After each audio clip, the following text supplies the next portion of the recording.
like the backup SO2 monitors and all that. They're the ones really reading the air quality and all that.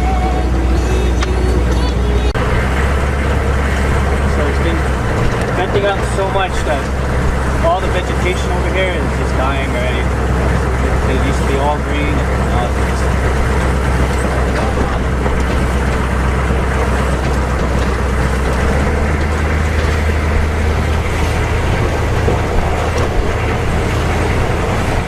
underneath it. And there's lava all underneath us. Yeah.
So this is Volcano LZ. Land, yeah, 3 Black Hawks, 2 of the Marine choppers over here, or 1 Chinook. Okay. Yeah. I think it's marked off. If not, we'll space it out, and yeah, from there we can get everything. Oh, there we go. There's 1 marker. So this is 1 marker right here. So this is, the markers are set for us to know where we can mark off the LZ, or the spacing between these 2 LZs. So yeah, using that, yeah, there should be another LZ zone, but I don't know. It's pretty good. 0.1. So 0.0. Yeah, it's just fluctuating between 0.0 to 0.1. Not too bad.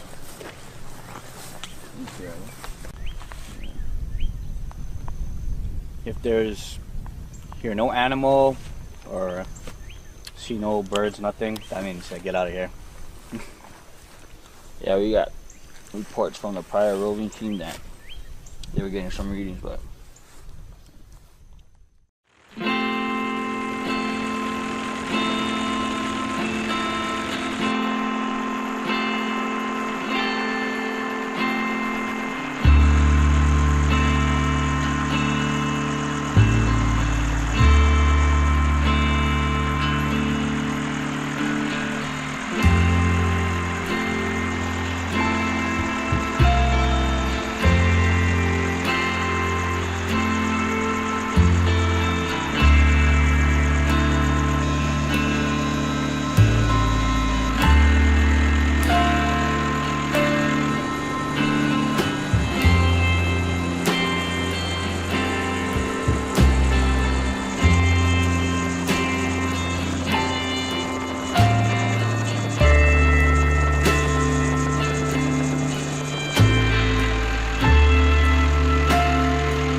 So about a week ago, as things were really escalating in the lava flow, I evacuated and got my cat and some belongings out of there, the important things.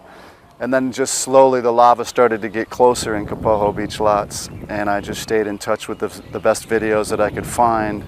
And then a couple of days ago, someone sent me the footage that a helicopter was flying over, and I saw that it was very close to my house, but my house is a little elevated because the 60 flow went through my yard. And so it's a little bit higher, like 12 feet higher. So I didn't know if Pele was going to get it or it would take longer anyway to get it. And so I saw that footage, and then just maybe 3 days ago, I saw the footage of Pele literally at my doorstep, like right in front of my house. And you know, obviously at that point I was kind of like, well, it's probably over. When I saw the lava was like 30 feet high, pretty much to the top of the roof. And then, as it turned out, just 2 days ago, I saw a civil defense video in which my house was being engulfed and was in flames, and so I knew that that pretty much was the end of my Kapoho paradise dream that I'd been having for 10 years. So in 2014 is when the lava had changed from its usual flowing into Kalapana and it was coming towards Pahoa. And when you and I met, it was pretty close to the road going through Pahoa and just like 100 yards away, I think. And I had some bumper stickers that I had made that said, "Breathe hope into the fear and go slow with the flow," for the instant aloha reset. Well, I think the main thing is that we have to just kind of return to our breath and notice that we're actually okay right now, and that we don't know if we're going to be okay, but it's a slow moving lava. So the real trick in life always is being able to be okay with knowing that we're okay right now, not knowing if we're going to be okay, but chances are we are. And so the instant aloha method is very simple. It's 7 words. I call it the 7-word miracle of breathe, I'm okay, I can make it. At that point, it was really intense also because it was coming through the town and nobody knew what was going to happen. And it was pretty fascinating though when it just basically, the guy built a berm around his house and then it stopped. And so then all of a sudden it was kind of over, and so everybody went back to, of course, feeling more relaxed. And I think only one person basically lost their home by the dump. But it still affected, you know, obviously a lot of people's lives with just road closures and changes and fumes like it has now. But the message is still the same, and it's really just been kind of refined, and I've realized I have to come through tension. Because when you get into fear and hope, and then people try to deny that they have any fear, and you know, that's why we don't walk out in front of a bus, is we don't have fear, right? Or we don't go and pet a shark, because we have enough fear to keep us away. But so the message really hasn't changed, but just the delivery is being able to help people to maybe receive it better. And I think now that I'm coming from my heart, and it's like, I lost my home. You know, I lost my dream home. My whole life and investments and everything was put into that. And so I'm hoping that now that this has happened to me, people can feel me and connect with me and really listen to that simple message that we have to just simply slow down, breathe slow, let excess fear and tension go, and let hope and relaxation flow on the wave of instant change. I'm from the Kona side, the west side of the island.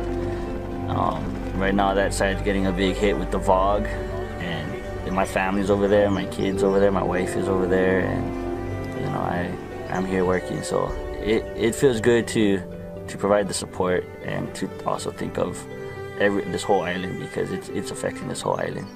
What we do is we drive around the community, basically supporting HPD and observing any type of unsafe acts or anything like that. We also drive around to kind of show the citizens, residents that we're here and in support of them. It's important that they know that we're here, so that way they don't feel alone. They see us driving around and they see soldiers driving around and they see, you know, they don't really get that over here. This is a small isolated area, so when they see that, I believe in their heads they know they're not forgotten or dismissed or anything like that. Another reason we're out here is to deter, you know, acts of crime, acts of hate, looting. You know, a lot of the people, the evacuees that left their homes, they left it, you know, they left everything. Everything's there, and a lot of people that think, oh, that's up for grabs, it's not. So we gotta kind of show that that's what we're here for too. It's very meaningful because, you know, this is something that we as guardsmen, this is our priority mission, to take care of our home. I guess no words can really describe that.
the lower East Rift Zone, activity continues with little change.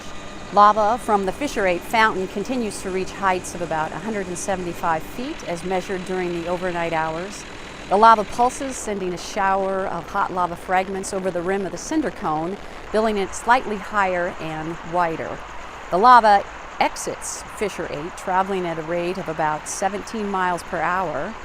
It slows down significantly toward the quarry to about 2 miles an hour and significantly less than that at the ocean entry. At the ocean entry, lava is entering in the southern part near the vicinity of vacation land, producing a robust steam and laze plume. The lava has now created a lava delta in seaward that is approximately 380 acres in size.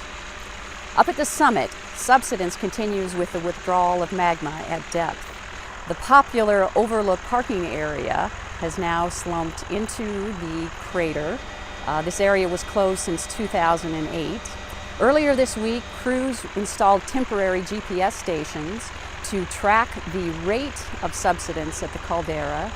And today, a UAS team, a drone team, will be up trying to take pictures, weather permitting, of the changes that have occurred in the summit to produce digital elevation models that will help characterize and track the extensive subsidence.